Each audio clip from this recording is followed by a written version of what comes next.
অন্য ঈদের নামাজ আছে, ঈদের নামাজ নাই। অন্য ঈদের রোজা নাই, এই ঈদের রোজা আছে।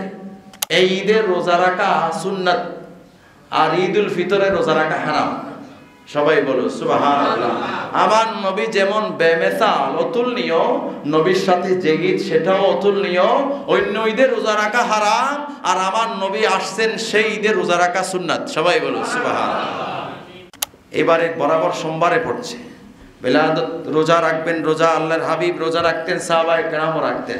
মিলাদুন নবী তো প্রতি সপ্তাহে আছে। সোমবারে মদিনাতুল মুনাওয়ারা এখনো রোজা রাখে, মদিনাবাসীরা এখনো রোজা রাখে, আরবের বিভিন্ন জায়গায় রোজা রাখে এবং বড় যত্ন সহকারে আনুষ্ঠানিকভাবে বড় বড় ইফতার মাহফিল হয়। সবাই বলুন সুবহানাল্লাহ। পারলে যারা পারেন রোজা রাখবেন। এই ঈদে রোজা রাখা সুন্নাত, আর ঈদুল ফিতরে রোজা রাখা হারাম। সবাই বলো সুবহানাল্লাহ। আমার নবী যেমন বেমেসাল অতুলনীয়, নবীর সাথে যে ঈদ সেটাও অতুলনীয়। অন্য ঈদের রোজা রাখা হারাম, আর আমার নবী আসছেন সেই ঈদের রোজা রাখা সুন্নাত। সবাই বলো সুবহানাল্লাহ। অন্য ঈদের নামাজ আছে, ঈদের নামাজ নাই। অন্য ঈদের রোজা নাই, এই ঈদের রোজা আছে। এই ঈদে কি আছে? রোজা আছে। সবাই বলো সুবহানাল্লাহ। ওনারা বলে যে ঈদের নামাজ আছে নাকি, বা ঈদের নামাজ নাই, ঈদে কি আছে?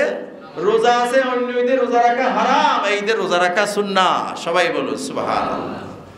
আমরা যারা পারি রোজা রাখার চেষ্টা করবেন, রোজা রাখবেন। আমার নবীর চরিত্র, আমার নবীর শান, রসুলে পাকের মর্যাদা, রসুলে পাকের সে কোমল অন্তর, প্রসারিত হৃদয়, মোহাব্বত, সেটার কারণেই তো জগৎ উজালা হয়েছে। সবাই বলো সুবহানাল্লাহ। এক সাহাবী আসলেন রসুলের দরবারে। আল্লাহর হাবিব চুমু দিচ্ছেন একটা বাচ্চাকে, ইমামে হুসাইন অথবা ইমামে হাসানকে আদর করছে। তো তিনি বললেন, ইয়া রাসূলুল্লাহ, আমি তো আমার বাচ্চাদেরকে এরকম করি না, এরকম করি না। আল্লাহর হাবিব বলল, তোমার অন্তরে কি রহমত নাই? আল্লাহু আকবার। একটা বাচ্চাকে আদর কিভাবে করবে সেটাও রহমতুল লিল আলামিন শিক্ষা দিয়েছেন। সবাই বলুন সুবহানাল্লাহ। সেটাও রহমতুল লিল আলামিন শিক্ষা দিয়েছেন। সন্তানের প্রতি মা বাবার ভালোবাসা, মানুষের অন্তরে যত দয়া রহমত, সেটা রহমতুল লিল আলামিনের মাধ্যমে হয়েছে। সবাই বলুন সুবহানাল্লাহ। না হলে তো দুনিয়া ওই জিনজাতির মতো আমাদেরকে উল্টাইয়া শেষ করে দিত আল্লাহ। আমার নবী যদি না আসতো, আইয়ামে জাহেলিয়াত চলতে চলতে এক সময় আল্লাহ জিবরিল পাঠিয়ে ফাঁকা দিয়ে উল্টাইয়া কি করে দিত, বাস আলিয়াহা সাফিলাহা একদম উল্টাইয়া শেষ করে দিত। আল্লাহ পাক আমার নবীর কারণে সেই আইয়ামে জাহেলিয়াত থেকে প্রস্ফুটিত এই মানবতার দীক্ষা গোটা কায়নাতকে দিয়েছেন। সবাই বলো সুবহানাল্লাহ।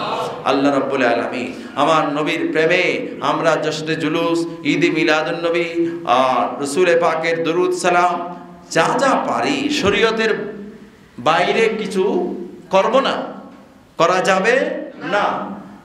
দরুদ শরীফ পড়া কি শরীয়তের বাইরে? রাস্তায় হেঁটে হেঁটে দরুদ শরীফ পড়লে গুনাহ হবে। তারপরে এখানে বসে ঈদে মিলাদুন নবীর আলোচনা করলে গুনাহ হবে। তো আমরা যা করি এগুলাই তো করি। আল্লাহ আমাদেরকে করার তৌফিক দান করুক।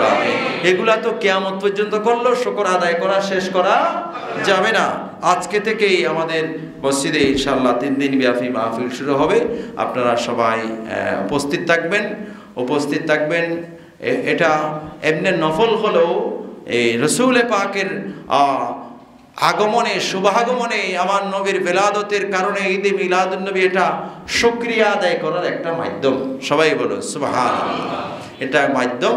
সকলে আসবেন এবং এখানে যে ফাতিহা ওরস হয় সেগুলাতেও যারা যেভাবে পারেন শরীক হবেন।